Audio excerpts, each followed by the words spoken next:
Alright, listen. I have an apology to make. Y'all have no idea how long this shit took me to make. I started writing the script for this on the beginning of August, and it took 3 fucking weeks to perfect the 27-page script that went into this. It's October 13 when I'm recording this right now, and it's probably going to be much closer to Halloween by the time I get this out. I really didn't anticipate school taking up so much of my time. I originally planned to get this video out before the end of summer, but it somehow turned into a 3-month-long project, when it really didn't have to be. And I can't blame anyone but myself for it taking so long. However, with that taken into consideration, you might want to keep in mind that almost 2 updates have been released since I started making this video. So, some of the info might be a little bit outdated. Also, most of the entries in tiers 3 to 5 are either mostly speculative or a joke. Also, credit to dipshitsreturn on Reddit for making the Iceberg. Without them, I couldn't have made this video, and this shit show would never been released. However, that's really all I've got to say. So without further ado, I'll shut up so we can get right into the first entry.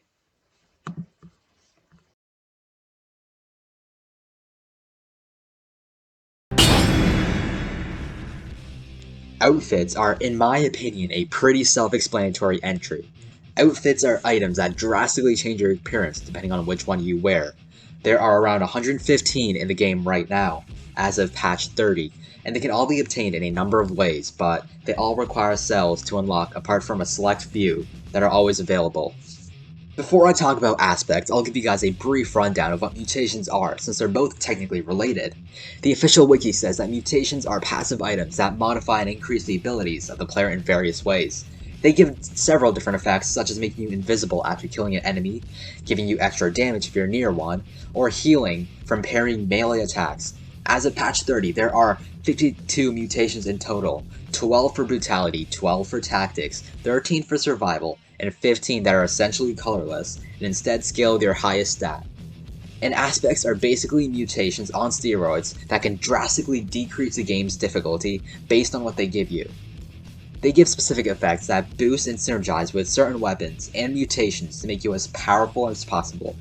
You start out with 3 aspects that you can choose from right away, but there are 10 more aspects in total, equaling 13 once you get them all.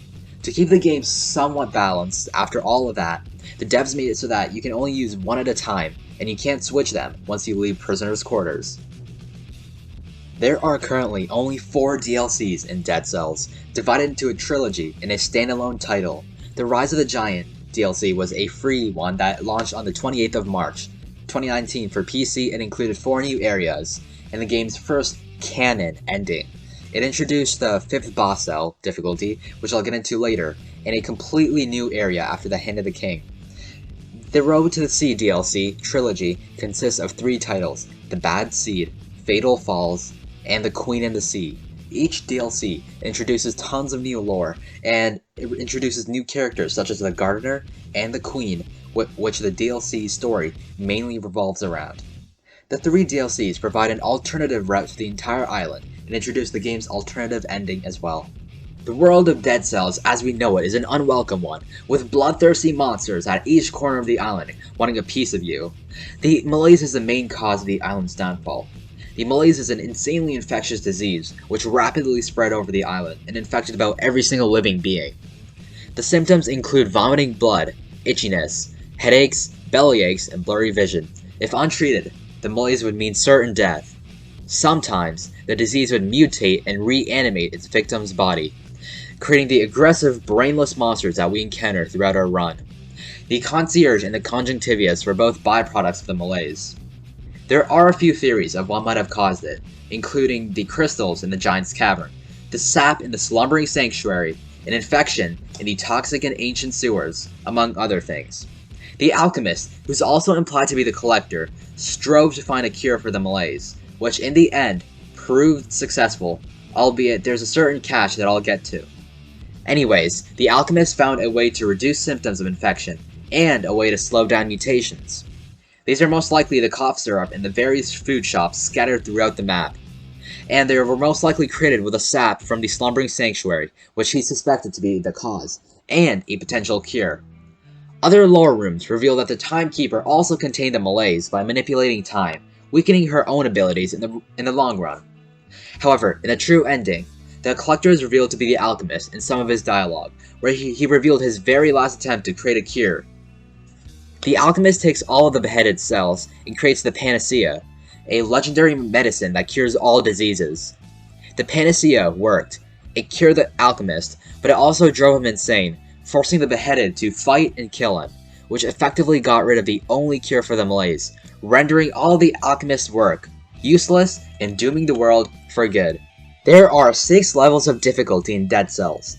The tutorial, also referred to as 0 BC, and the 1 boss cell all the way to the 5 boss cells mode. Each level increases the number of monsters, their health, your gear level, introducing new enemies and decreasing health potions between levels. You gain your first boss stem cell by defeating either the Hand of the King or the Queen, and you gain the next few by beating the game while playing on your highest unlocked difficulty. There are tons of hidden Easter eggs and references to things like pop culture and other video games hidden throughout the map. One of these Easter eggs comes in the form of a secret room that sometimes spawns in a variety of locations. The room contains 2 smaller areas, separated by a secret wall that you can roll through. In the room on the other side of the wall, there's going to be a ram rune floor, preventing you from proceeding unless you break it. Below the floor, there are 3 things of interest: a message on the wall, a bonfire, and a corpse in the form of one of the hollows from the Dark Souls games. The message on the wall reads the words, "Get good," a reference to a meme in the Dark Souls community, essentially telling players to just get better at the game. If you interact with a bonfire, your character is going to say that something has changed, and a basic zombie or an archer has a chance to spawn in front of the door, and will drop 50 cells when you kill it. And finally, the corpse can be interacted with to drop a random weapon. Okay, so I'm pretty sure this entry is referring to the massive statue in the background of the graveyard. The statue's been there for as long as anyone can remember, and it appears to just be holding a cell in its left hand. The general consensus online is that it's pretty much just a possible boss, which seems really unlikely since it's been there for over 2 years, or that it's literally just a random statue, just for the sake of having a random statue. Dual binding is a feature that lets you map multiple actions to one button. With dual binding, you can press one button and do things like attack with 2 or more weapons right after the other, and it was effectively really overpowered. But in Update 24, Motion Twin announced that they would be removing dual binding in a future patch, and they did exactly that. In Update 25, they removed dual binding from normal mode, and instead made it exclusive to custom mode as a special setting that would disable achievements when you turn it on. There are currently 8 runes in Dead Cells: the Vine rune, the Customization rune, the Challenger's rune, the Teleportation rune, the Ram rune, the Explorer's rune, the Spider rune, and the Homunculus rune. The Vine rune grows vines from the ground in certain areas. The vines lead to loot, or sometimes they lead to another room with enemies. The Customization rune unlocks custom mode. The Challenger's rune unlocks daily challenges, which we already went over. The Teleportation rune lets you travel between certain sarcophagi. The Ram rune lets you downslant through certain floors. The Explorer's rune unlocks the rest of the biome on the map after you already explore a certain percentage of it. The Spider rune lets you briefly climb on walls. The Homunculus rune lets you shoot your head out of your butt. From there, your head can strangle enemies, grab loot, and climb walls. Each rune is protected by their own guardian in separate biomes. This essentially forces you to explore as much of the island to gather each rune. Whenever you load into a new run, you'll see a small cutscene where a homunculus possesses a beheaded corpse and begins controlling it. But that leads to questions like who it was created by and who the beheaded really is. Eventually, if you pay attention to the lore, everything gets explained through lore rooms and from a conversation with a giant. The beheaded is revealed to be the king by the giant. The homunculus was revealed to be a way to separate a person's soul from their body. Users on Reddit have theorized that the alchemist found out about the apostate's experiments and turned the king into a homunculus. The apostates were the main inhabitants of the Undying Shores, and were known for experiments related to homunculi. Then the apostates turned the queen into a homunculus. However, that doesn't really seem to add up. There's another lore room, where 3 apostates have been killed with each of the queen's servants' weapons. But why would the servants kill the apostates if the queen was essentially cured of the malaise? Unless she was unwillingly experimented on around the same time the king was turned into one as well. It's not entirely clear what the timeline of events is, but the point is that the beheaded is a homunculus of the king. But apart from that, I'm not entirely sure what happened. This entry is talking about a secret room that has a chance to spawn in the slumbering sanctuary. The room is filled with 2 signs, a shit ton of doors, and potentially a blueprint for the emergency door item. The room is basically a puzzle that'll give you the emergency door if you do it right. When you walk into the room, a sign reads, "Are you worthy?" To prove your worthiness, you have to walk through each corridor and make it to the bottom of the room without breaking a single door. Doing this spawns a sign which reads, "You are worthy," and the blueprint for the emergency door will spawn right behind it. But if you break even one door, the sign will say, "You are not worthy," and you'll have to get lucky enough for the room to spawn again next time you come to the slumbering sanctuary. Most of the items in Dead Cells have a description on their blueprints, and in most cases, the text is directly related to the weapon, but sometimes the description can allude to or reference another game, a movie, or TV series. Some examples of this would be the legendary warrior outfit, which is meant to be based off of Son Goku from the Dragon Ball franchise. The bow and endless quiver has a quote from Legolas, one of the main characters in Lord of the Rings, and there's a few more examples as well, such as the Spartan sandals, that include a play on words of a quote from the 2006 film 300, and the flashing fans that mention Luke Skywalker from the Star Wars franchise. Dead Cells is pretty hard on its own, but Reddit user u/Waylllop found a way to take things to the next level. Waylllop attempted what he dubbed the Dead Cells Iron Man Challenge, where you have to beat Dead Cells and obtain the true ending in the least number of runs possible, which is 7. Surprisingly, it only took him 8 attempts over 2 weeks to get his winning attempt on July 23rd, 2019. In his words, Dead Cells is a game that rewards much more knowledge and skill than grinding in every way possible. It's obviously not intended to be beaten this way, but it is possible with enough dedication and techniques. And what's interesting is that he does it again 2.5 years later, on the 22nd of January 2022. He created another save file on his new Xbox and beat the challenge on his first try, which just goes to show how insane of a player he really is. Conjunctivius is the second first boss in the base game. She shares a similar color scheme to the toxic and ancient sewers disgusting worms, and in my personal headcanon, might be related to them in some way as well. Her origins are actually pretty clearly laid out in a series of lore rooms in both the toxic and ancient sewers, and loading screen messages. The first lore room takes place in the toxic sewers, and goes over her birth. When walking into the room, a pool of toxic water can be seen with a mutated corpse resting at one of the ends.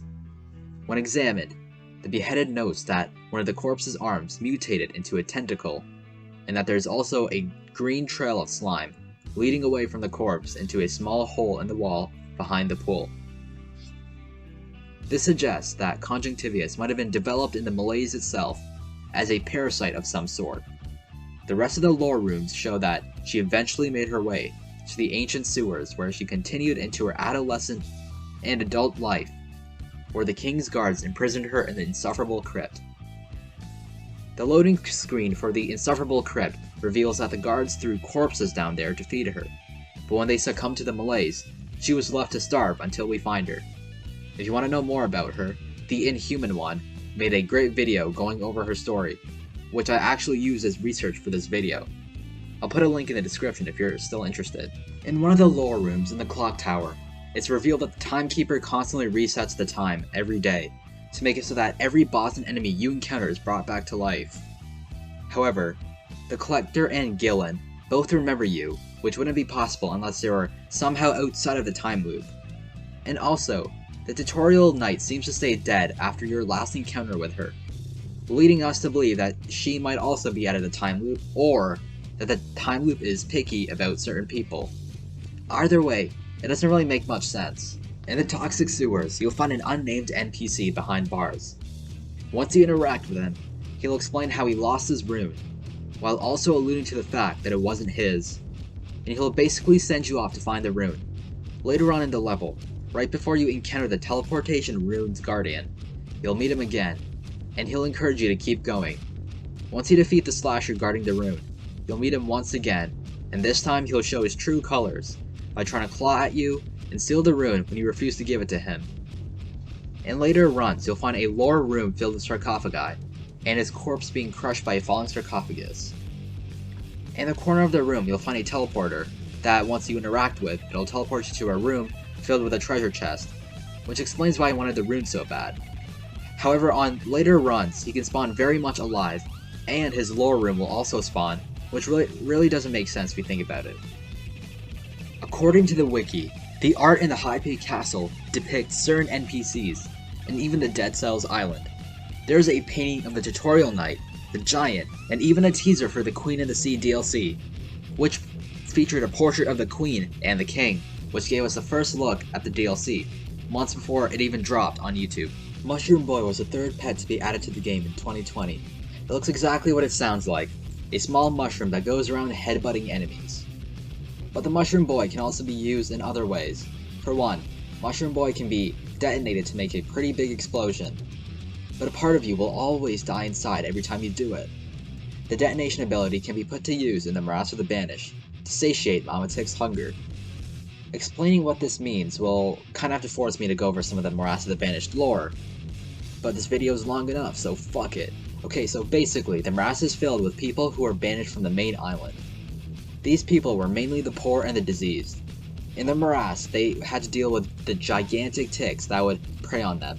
The only way to escape them would be to live in the trees, where the ticks couldn't get them. Eventually, the Banished had to adapt to their environment as the malaise made the ticks even more monstrous and lethal than before. They eventually tried to find a leader of their own, since they'd been betrayed by the king. The Banished turned to the ticks, and a cult surrounding them formed. The cult mainly fed a particular female tick human sacrifices in an attempt to make it docile, and to be a sort of guardian for the Banished. When we traverse through the biome and find the sacrificial altar, we can't really make a sacrifice since there obviously aren't any humans around.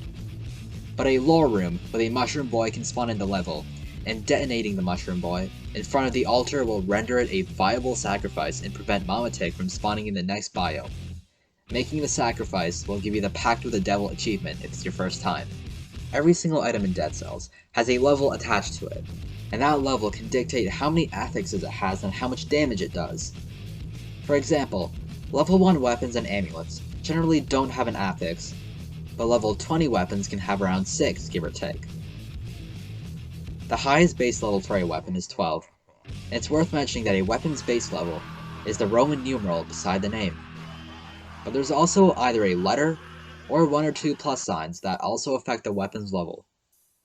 For example, if a level 1 weapon has a singular plus next to it, then it's the equivalent of a base level 3 weapon. So 1 plus sign adds 2 extra gear power. 2 plus signs add 4, and either an S or an L adds 6. The numbers just increase the weapon's base level. Now back to the highest possible loot level. You won't get level 12 weapons in every biome. They're only available in certain biomes with a specific base gear level. The base gear level is the base level of every piece of gear you'll find in the biome. The Cavern and the Astrolabe both have the highest base gear level in the game at 7, which gives them the ability to spawn level 12 weapons on 5BC in certain conditions. But if your legendary forge is fully upgraded, then every single weapon will be S tier, so that would be a base level of 12, and an extra 6 levels from the S tier. So getting an S tier level 12 weapon would be equivalent to getting a level 18 weapon. And that used to be the highest you could ever go. But then, the bank was introduced in a recent patch, which lets us go a little bit higher. So the bank is a biome that can generate in place of a random biome once every run. And then when it replaces that biome, it also takes the characteristics of it. So it gains the number of scrolls, and its scroll fragments, and also the base gear level for that biome. And if the bank replaces the caverns, You'll be able to get level 12 weapons from shops, elites, and challenge rift chests. But there's also another factor that plays into things as well. One of the shops in the bank will be inhabited by a mimic. The mimic takes the appearance of the shopkeeper and remains passive until you buy something.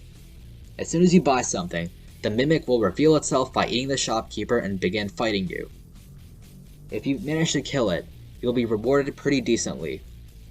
If the mimic takes place in a food shop, it'll drop 2 of the items upon defeat. So if you brought a potion, then it'll drop 2 potions when you kill it. And if you buy a weapon from the mimic shop, it'll drop a weapon that's 2 level higher than the ones you just bought.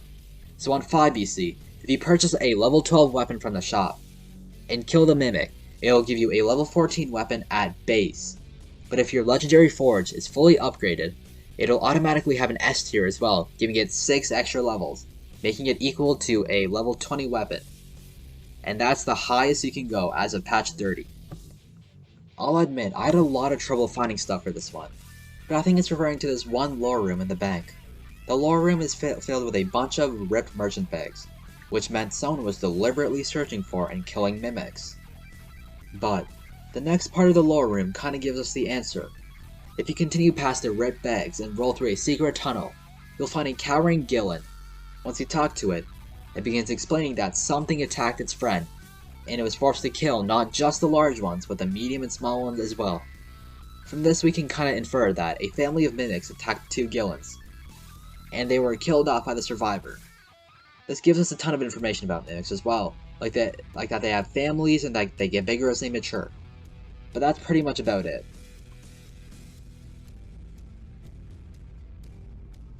This one is speculative as fuck, and I'm probably gonna get this one really wrong, since I did like 1 minute of research on the Zelda wiki.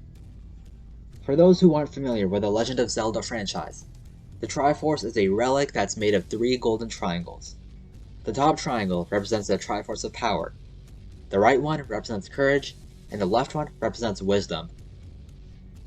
The one connection I can really make would be the 3 starting weapons representing one of each Triforce.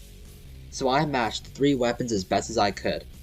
In my opinion, the rusty sword would have to be the Triforce of Power, because it's strong and stuff. Then, the beginner's bow would represent the Triforce of Wisdom, because attacking enemies from a distance might be a smarter way to approach them. And I really don't know how I'm connecting these. Most of the time it just seems better in my head, but yeah. And then, the old wooden shield would be the Triforce of Courage, cause I have no clue, it was just the last one left, and I really don't have a reason. But, if you guys have any better ideas about this entry, or for any entry, feel free to comment them down below, cause my dumbass will not have all the answers, I can guarantee that. Okay, so this one is more of a fanfiction than an actual lore theory. Even the author of the theory pretty much accepts that. But reading it really makes it apparent that they try to piece together the lore as best they could with the obscure information the game gave them. So here's a shortened version of the story. Basically, there's a god who falls asleep beneath the island, where a temple is built to mark the place. Because of the slumbering god's presence, sap-like energy flows through the sanctuary, making it a significant place for science and alchemy to prosper. Centuries later, a few years before the events of the main game, the prince, or as we know him, the beheaded, is born, and the queen dies while giving birth. It's worth noting that this theory was written years before any of the DLCs were added, which means it runs on older bits of lore. Anyways, the king isn't fit to raise a kid, and he sends him away to a family where he'll be trained in combat. While this happens, the king slowly becomes more insane, and begins filling the prisons with as many outlaws and innocents as he can. He eventually gets the idea of creating the perfect army with half-human, half-plant hybrids, and on his orders, the alchemist begins experimenting on hundreds of prisoners. The experiments fail, but their remains come together in the form of a sentient monster, which we know as the Conjunctivius, who is eventually chained up in the insufferable crypt. Not all of the residue of the failed experiments formed together like the Conjunctivius. Some of them sank into the ground, and made it to the slumbering sanctuary, where they mixed with the sap. The odd mixture drifts away into the sea and makes it to the shores of the Stilt village. Eventually the mixture infects animals and humans alike, turning them into bloodthirsty monsters. Beings called the Architect, who are from the same realm as the slumbering god, find out about the Malays. The Architects have been trying to harness the energy contained within the slumbering god, and the Malays gives them the perfect opportunity. They can obtain the energy within the dead bodies by killing them and harvesting their dead cells. The Architects travel to the island, gain an audience with the king, and convince him to let them research the energy. The king accepts and shuts down the sanctuary, turning it into the more docile state we see when we first enter it. But the prince doesn't like the king accepted a shady deal with strange beings no one's ever seen before, and chooses to rebel in the hopes of overthrowing his father and somehow dealing with the Malays in his own way. The prince raises an army called the Night of the Bloody Riots, which is defeated by the king's own army, and the prince is sentenced to the alchemist experiments. However, this time, the alchemist succeeds and turns the prince's head into the plant creature they wanted. The prince's body is thrown into the prison, and his head is contained inside a jar. When the events of the main game roll around, the king realizes the deal with the Architects was pretty much useless, and regrets his actions up to that point. He strikes a deal with the Timekeeper to reset the timeline every day, but to keep anyone of royal blood outside of the time loop, so that their memories remain intact. This makes it so that the alchemist can continue his research on a cure, while the malaise never gets worse. Meanwhile, the Architects realize their inability to collect cells for themselves. The Architects are, by themselves, weak, and cannot kill the monsters to obtain the cells. So the theory suggests the Architects create the concierge to kill the monsters, and collect the cells for them. But at about the same time, the prince's head finds his body, and starts going around the island collecting cells for himself. So one of the Architect's cell collectors makes a deal with the prince to turn his cells into weapons to collect more cells. It's worth noting that the Architects are also outside of the time loop, meaning that they can collect cells as much as they want because every monster is also brought back to life after the reset. The reason the prince accepts the collector's deal is so that he can be more prepared to kill the king, to get revenge. But every time he does that, the time loop resets just like how it resets when the prince dies. There's a lot more to it than what I just told you, so I'll put the link to the post in the description. Personally, I love the theory. It attempted to connect a lot of lore messages and rooms together into a coherent story, which it definitely pulled off in my opinion. You may argue that the story is way off from what we know about dead cells now, but you have to take into account that the theory was written 4 years ago, before all the DLCs, and before all the content we have now. It even explains stuff that we still don't have an answer to, like the statue in the graveyard, which is an oversimplification of the slumbering god's appearance, and the runes we find across the island, which are fragments of the slumbering god's body, infused with magic to give them special abilities that we get after absorbing them. But yeah, that was really long, but it was good though. Tons of bosses went through a lot of changes during and after the Dead Cells beta. For one, some bosses had their names changed during Update 7. For example, the concierge was called the Incomplete One, and during the development stages of Update 7, his name was briefly changed to the Caretaker before the devs settled on the concierge instead. The Timekeeper was also called the Assassin, and the Conjunctivius used to be called the Watcher. The devs most likely changed the names to make them match up with the lore, because before, they didn't exactly fit in with a game story, but now they make a lot more sense and they feel a lot more connected to the lore, at least in my opinion. Some of you guys might already know this one if you've seen the 1986 film The Fly, or read the 1957 novel of the same name. Basically, the story revolves around a teleportation experiment that completely fucks itself over when a fly enters a terminal and fuses with a scientist. Now, when you use a portal, the game will show a map of other teleporters, and there will generally be a message at the top of the map, which can sometimes tell you to watch out for flies as a subtle reference for people who've seen the film. This entry is talking about the supposed highest damage ever recorded without surpassing the integer limit in Dead Cells. On May 30th, 2022, user long_candle6864 came across an insane build with the capabilities of dealing out insane damage. The build was made up of a 4x damage, legendary toothpick, legendary smoke bomb, gastronomy, and tainted flask for extra damage.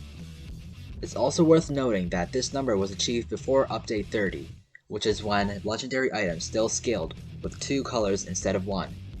And it also took place when Smoke Bomb was unnerfed, which definitely helped pump his numbers up.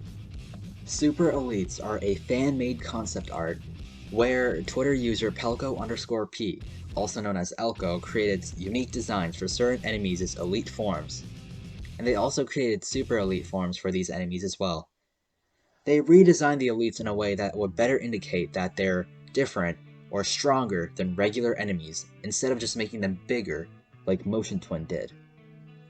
But the super elites is what I want to focus on because they're probably the best concept designs I've ever seen in any game ever. The sheer talentedness of Elko is purely incomprehensible to lesser beings such as you and I. The super elite designs are just perfect. I can't understand how anyone would ever be this talented. I put the designs on the screen and I think every single one of you will have to agree with my claims of their beauty. If you look at some of these screenshots, you can see that they've turned the failed experiment into Professor X. They've turned the Magistrate of Death into the fucking Skeletor. And they've turned the Slammers into Big Bird. Now, before I admire these designs for too long, I'll go on to the next entry before my brain collapses under the pure genius that I'm being forced to witness. So there's technically 2 made outfits, the one in the actual game, and the fan design. The fan design was posted to the subreddit by user Noldf, and it was literally just a picture of the beheaded in a maid outfit. There's not really much to say there, it's a really cool fan design and that's about it. Then there's also the official one, the Silver Servant outfit, which drops from servants on 2BC and higher. It looks kind of like a maid outfit, but not as much as the other one. So, if you're a degenerate, you can finally cosplay as a maid in-game. Talking to the bank's receptionist can give you different dialogue depending on whether you're wearing the golden outfit in the specialist showroom in the prisoner's quarters. When you approach the bank teller, he'll be talking to himself about when the golden outfit was stolen and taken to the specialist showroom.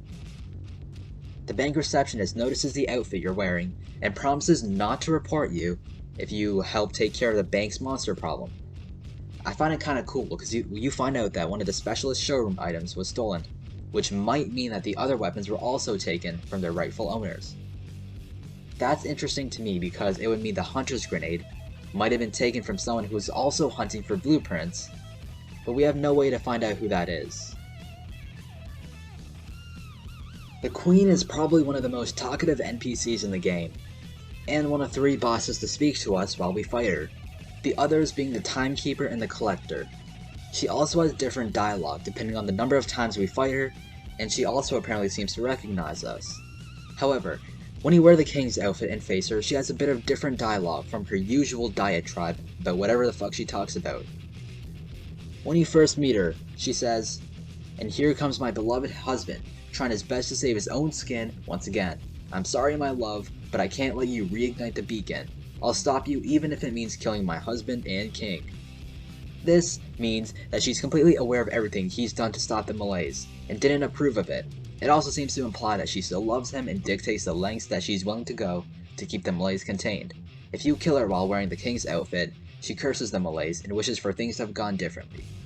We all know that there's a shit ton of references in Dead Cells. Some of them are kinda subtle, but others literally don't hold back. This one's probably the most obvious reference I've seen in the game so far, but it's also a pretty rare thing to come across. On January 6, 2022, the Queen in the Sea DLC was added, and with it 10 new items were also included. One of the 10 items being the Maw of the Deep, which is a literal shark being used as a weapon. The Maw has a 3-hit combo, with the last hit being a ranged attack where the beheaded throws the shark at the target, rooting the victim in place and dealing bleed. But if you activate the tornado skill and then throw the shark in the tornado, it creates a Sharknado, damaging enemies caught in its area. And I think it's a really good way to turn 2 mediocre weapons into something really powerful, but it's kind of rare because you usually wouldn't even pick up a tornado because it's just so bad. Anyways, yeah, that's pretty much it. The Repository of the Architects was an unused biome that spawned behind a 5-boss cell door in the graveyard, which suggests that the graveyard was meant to be the final biome. Anyways, at the time, you couldn't legitimately access the repository, since the 5th boss cell wasn't officially added in the vanilla game. However, it was entered through modding the game, but only a small area of the map was accessible since there was a locked door, but no key for the door. A YouTube channel called Arrow Frog entered the repository and made a video where he entered the biome and explored as much as he could before the door stops him. When he entered the biome, he first found a spike pit with a sign above it. The sign read, "Here lie the architects. Make an offering and return from whence you came." To this day, we have no idea what that means. We never got any answers or anything from that. We still don't know who the architects are, but some people have tried to make their own personal theories, like the fanfiction about the ancients that I just went over a while ago. The room with a spike pit looks to be enclosed, but there's actually a secret tunnel that you can roll through to get to 2 rooms with a shit ton of cannibals, which are the only enemy you can find before the locked door stops you from continuing. When you interact with a locked door, it mentions that you need a key, but there's no key in the game files and the door can't be opened any other way. The only way to leave the biome would be to kill yourself and restart your run. Nothing else was ever found since the repository was removed in Update 12. If you want to see Arrow Frog's video for yourself, I'll put a link up in the description. Another fan theory on Reddit suggests that the Dead Cells Island is the Mushroom Kingdom after the Malaise completely overtakes it. Now you might think that sounds silly, and I did too, but user Modest2, the author, actually has a lot of really good points. The first thing they mention is how we jump into a pipe to restart our run after beating Hand of the King, which is similar to how Mario jumps into pipes that bring him to different places. Then, they mention a certain amulet affix that lets you stun enemies simply by jumping on them, which I think Mario does that sometimes. I don't know, I didn't play the games. Their third point is how the beheaded doesn't speak, which might be to cover up his Italian accent. And then, they talk about the Bad Seed DLC, which introduced mushroom enemies and carnivorous plants, both of which we have seen many times in, the Mario universe, probably, I think. Once again, I didn't play the games. I think that that's more than enough evidence to confirm what the author was suspecting. Their conclusion is that the island is clearly the Mushroom Kingdom after the Malaise fucked it over, and that the beheaded is the person who's become king after saving the kingdom over and over again. Mario, the protagonist of literally all the Super Mario games. There is really no arguing against the piles of irrefutable evidence. The Dead Cells Island is 100% the Mushroom Kingdom. The elite Thorny in the castle is Bowser. The beheaded is Mario. It all fits perfectly. You can't deny it and you can't change my fucking mind. Now, we're starting to get into the really obscure knowledge. So, to start off, we're gonna go over a bit of Dead Cells history. Back in 2014, yeah, 8 fucking years ago, Motion Twin began developing a tower defense game that went through a shit ton of changes during development. There's a lot to how it became what it is today, but the video's already way too long, so I'll put a link to the guy Glenn's video, since it pretty much goes over everything there is to know about Dead Cells' developmental history. But the TLDR is basically that it started as a tower defense game, but people didn't like that, so they changed it up, and it slowly and progressively became the game that it is today. Temporal Distortion is a removed tactic skill that slowed down nearby enemies for 3.5 seconds, letting you make a quick getaway. It was removed in Update 1.2.5, for balancing reasons and for technical reasons.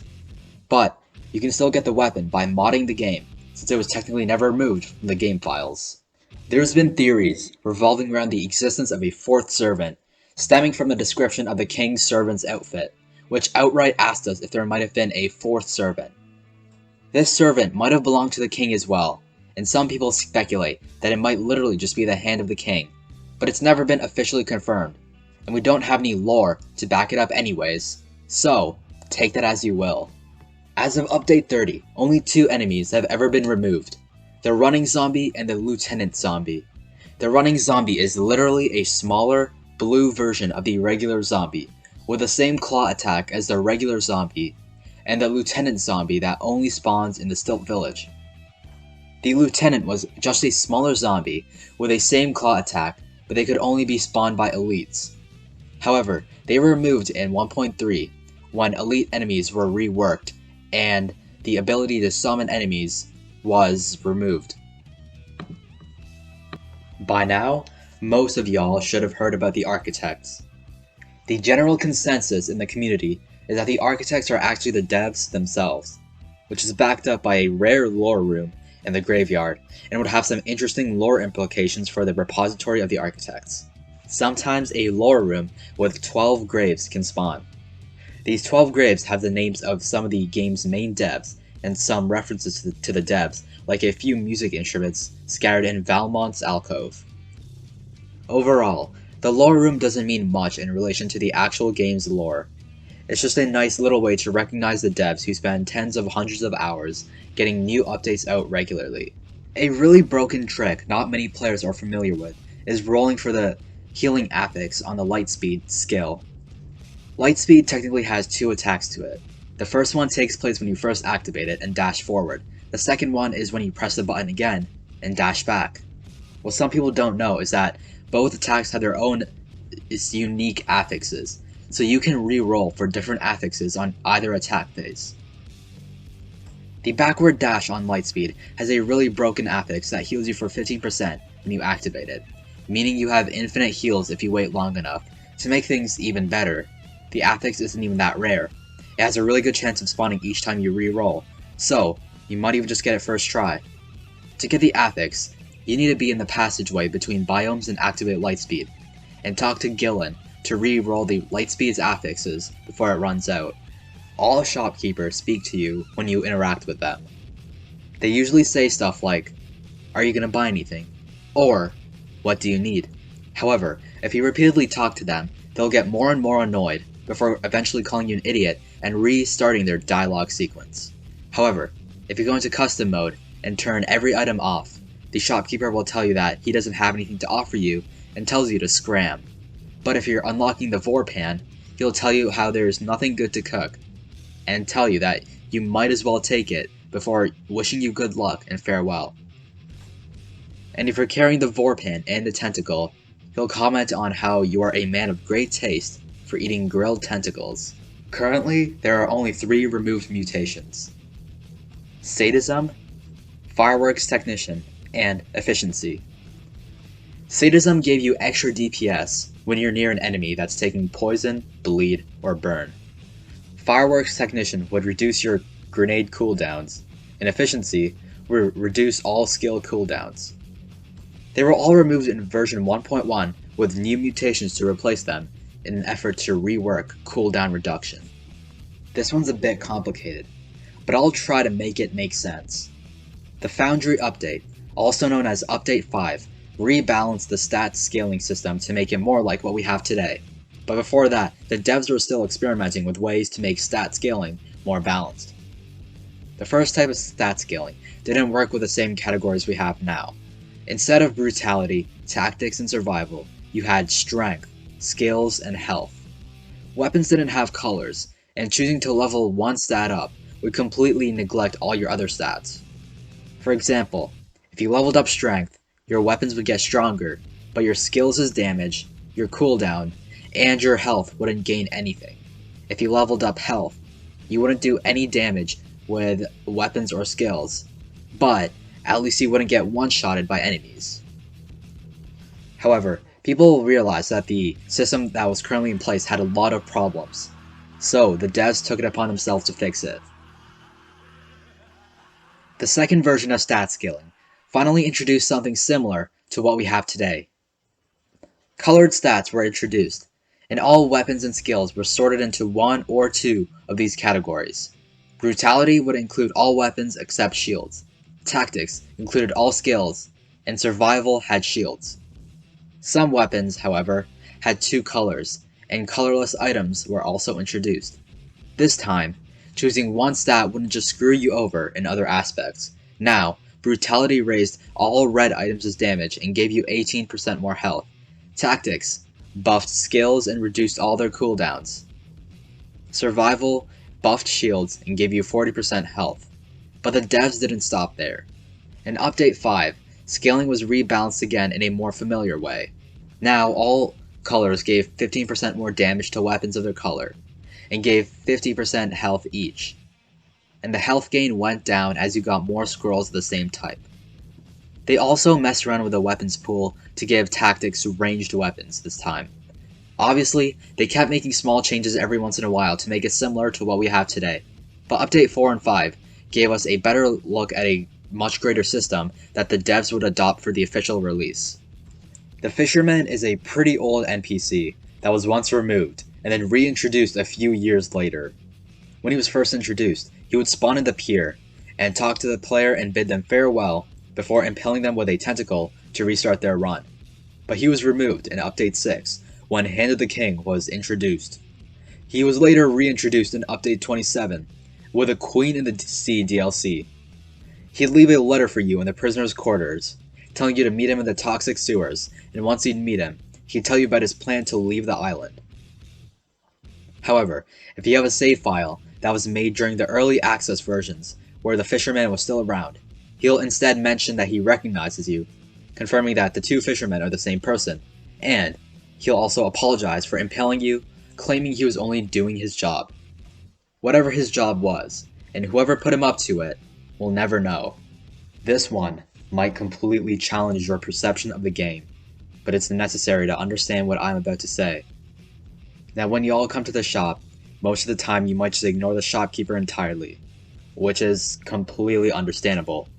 They're not very friendly people, but you'll generally be under the impression that they're way bigger than you. However, that's just not true. They actually just sit on a bag of gold to make themselves look massive. And I bet that blew your mind. The devs are lying to us.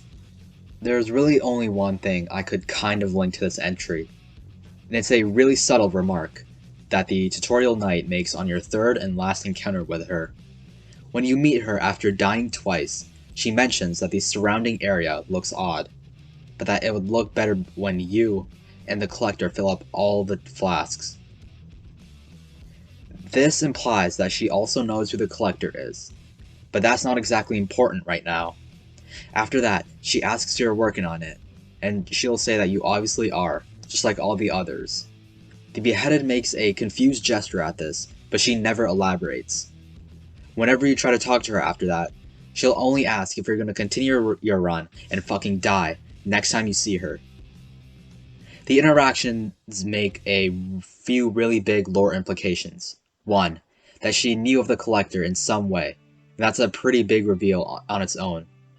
But there's others as well. Like the pretty big reveal that there's other beheadeds either before you or at some other point or place in time in the island going around collecting cells. This doesn't really need to be about a potential multiverse in the Dead Cells world. It might just be a subtle reference to the other homunculus in the Undying Shores. But that would be really unlikely knowing Motion Twin. If anything, the info she gives us in the third encounter might have been retconned. But I do find it interesting that she turns up dead next time we see her. This one's more of a joke than anything, but in the bank's archives, there's a book called The Cap... The rest of the title would be The Capital by Karl Marx, which is a critique of capitalist political theory. Apparently, that implies that communist theory, which is the antithesis of capitalism, is also a real thing in Dead Cells, but we don't have much more to go off apart from that. We never find out who killed the tutorial knight. There's really nothing in the lore, or really anything we can go off of except for the fact that she was stabbed with her own broadsword, and that she's the only NPC whose death is permanent. Reddit user the Doomsloth 914 theorized that the Timekeeper was the culprit, and based on his points I'd say that his theory makes the most sense. He points out that she was stabbed with her own weapon, which suggests that the killer was sentient, since monsters wouldn't go through the effort of doing that. Another point is that the tutorial knight's death is the only one that really sticks, apart from the royal gardener and the prisoner's quarter. But nobody really gives a fuck about him, since the Timekeeper resets the island every day. The tutorial knight should have been brought back to life, unless she was removed from the time loop, but there's only one being who has the power to do that. Apart from the Timekeeper, almost no one else fits the bill, according to Doomsloth. But that leaves one question. Why? What's her motive? Nobody knows what her motives were. Maybe they had some sort of disagreement, or, yeah, I guess we'll just never find out. This one's a reference to the Call of Cthulhu, a 1926 short story written by H.P. Lovecraft. At some point in the story, this phrase, which I'm not even going to attempt to pronounce, is mentioned. That phrase translates to, "In his house at Relaye, dead Cthulhu waits dreaming." But there's also a similar sentence in the loading screen for the infested shipwreck. But this time a few words were changed.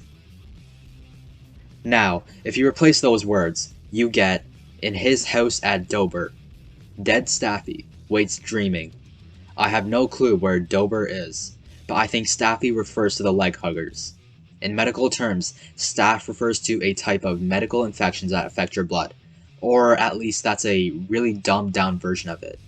And your leg hugger pet feeds on blood to mature, so yeah, that connection kind of worked in my head, I guess.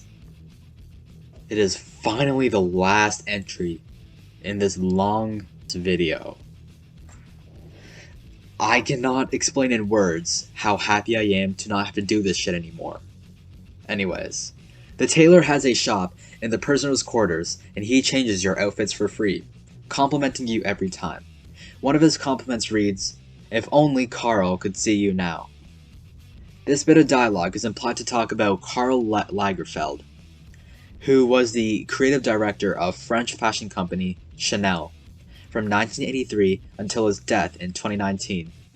If the tailor really is talking about Karl Lagerfeld, then that suggests that the tailor is Jacques de Bachet, one of Karl's friends from 1971 until he died in 1989. Before my outro plays, I've got a few words to say.